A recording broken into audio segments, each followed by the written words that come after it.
কেমন আছো? ভালো আছো আশা করি। আমিও ভালো আছি। তো আজকে সত্যি কথা বলতে আজকে তোমার ভাবনা দেখে বুঝতে পেরেছো আমি কি সম্বন্ধে ভিডিওটা নিয়ে আসতে চলেছি। তো এই কদিন আমি ভিডিও দিতে পারিনি, জানো তো কেন দিতে পারিনি? এই যে এই ফোনটা হঠাৎ করে রাত্রিবেলাতে হ্যাং করে গেছে, কোনো কাজই হচ্ছিল না। মানে আমি এত চেষ্টা করেছি ফোনটাকে, তো কোনো কাজ করছে না ফোনটা। মানে একটা কথা বলবো তোমাদেরকে, ফোনটা আমার নেট ঘুরে গেছিলো, পুরো নেটটা আমার 100% হয়ে গেছিলো। তখন আমি আমার হাজব্যান্ডের কাছ থেকে নেটটা ওয়াইফাই এটা চালিয়েছিলাম, ওয়াইফাইটা চলছিল। ওয়াইফাই এর আগে আমার এরকম একটা সেট ওয়াইফাই নিয়ে আমি করেছিলাম, ওয়াইফাই চালিয়েছিলাম ঠিক কারণে জানি না খারাপ হয়ে গেছিলো, পুরো হ্যাং করে গেছিলো। সেই ফোনটা তো পুরো একদম ড্যামেজই হয়ে গেছে। হ্যাঁ, এটা আমার সেকেন্ড ফোন স্যামসাং। এই ফোনটা এটা 5 বছর, ওর ফোনটা আমার 7 বছর আগে এরকম হয়েছিল। এটা সেকেন্ড, এটা স্যামসাং, ওটাও ছিল স্যামসাং, আইফোন স্যামসাংয়েরই হবে। এটা আমার স্যামসাংয়ের ফোন, এটা পুরো হ্যাং করে গেছিলো। পুরো 4-5 দিন আমি কোনো ভিডিও দিতে পারিনি, কোনো ভিডিও দিইনি, কারণ আমার এই ফোনটার জন্য আমি ভিডিও দিতে পারিনি। এখন আমি ভিডিওটা করছি আমার হাজব্যান্ডের সঙ্গে, আমি এটা ভিডিওটা করছি। তো এইটা দোকানে নিয়ে গেলাম সকালবেলা, সারা রাত ঘুমাইনি, কখন ফোনটা ঠিক হবে। সারা দেখছি ফোনটা কীরকম হয়ে গেছিলো, মানে আমার যে লক স্ক্রিন আছে সেটা খুলছে না, কিন্তু চার্জ হচ্ছে, ফোন আসছে, সবই হচ্ছে, কিন্তু আমি লক স্ক্রিনটা খুলতে পারছিলাম না। এবার আমি রাতের বেলায় চার্জ দিয়েছিলাম, ফুল চার্জ 100% চার্জ করেছি। দোকানে নিয়ে গেলাম সকালে ঘুম থেকে উঠি 9টার দিকে গিয়েছিলাম দোকানে গিয়ে দেখালাম, দেখে ওরা বললো এই চার্জটা পুরোটা ঘোরাতে হবে, আর এদিকে আমি 100% চার্জ দিয়ে দিয়েছি রাত্রিবেলা। এবার চার্জ ঘোরাতে নিতে আমার 4-5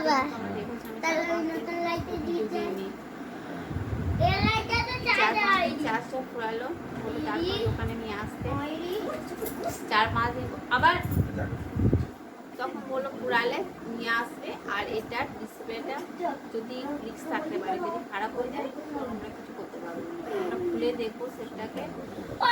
আমার একটা সাইডে সুইচটা আমার কাজ করছিল না বলে সাইডে সুইচটা খুলে আমার যদি সুইচ মানে সুইচ অফ হচ্ছে না, অফ করে যে অন করবে সেটা হচ্ছিল না, এমন হ্যাং হয়ে গেছিলো এটাই।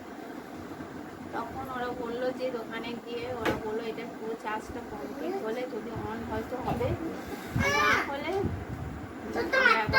তবে ডিসপ্লেটা ফিক্স থাকবে, তার জন্য ওরা ফোনটাই থাকবো। 4-5 দিন আমি ওয়েট করলাম বাড়িতে, তো চার্জটা পুরো কমপ্লিট হয়ে গেল।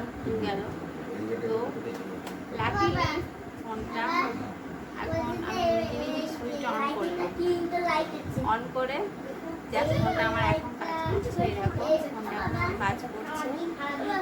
ফোনটা খুব মজবুত, জানো তো স্যামসাংয়ের।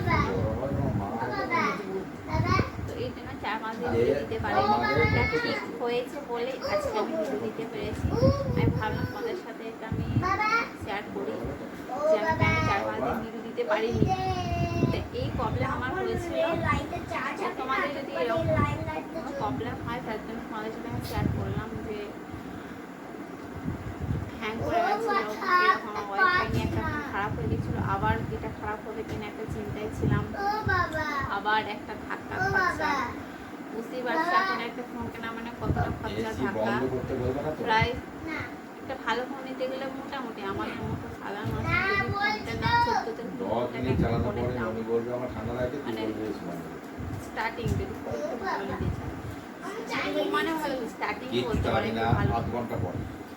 ভালো তো শেষ নেই। হ্যাঁ, আমাদের মতো আমাদের কাছে এটাই ভালো। তো আমার কাছে ছিল 4-5 দিন, আমি ভাবছিলাম যে আমার কী হবে, ফোনটা ফোনটা কি আমার একদম ড্যামেজ হয়ে গেল, আবার কি সেকেন্ড কেস হয়ে গেল একই রকম, তো আবার কি ফোন কিনতে হবে?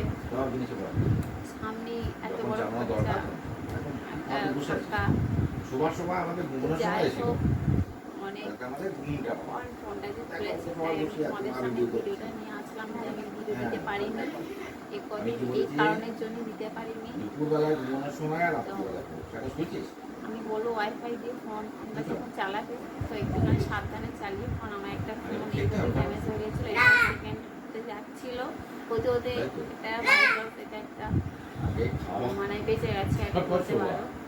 তো এটাও আমার 7-6-7 বছর হয়ে গেল, এটা বেশি দিন আমার জানি না কতদিন এটা চলবে। যাই হোক এখন আমি ফোনটার কাজ করতে পারবো, আমি দেখতেই পাচ্ছিলাম না আমার ভিডিওগুলো কীরকম কি আছে। থ্যাংক ইউ, এইটা বলার জন্য আজকে আমি ভিডিওটা নিয়ে এসেছিলাম। ভালো থেকো, ভিডিওটা শেয়ার করলাম।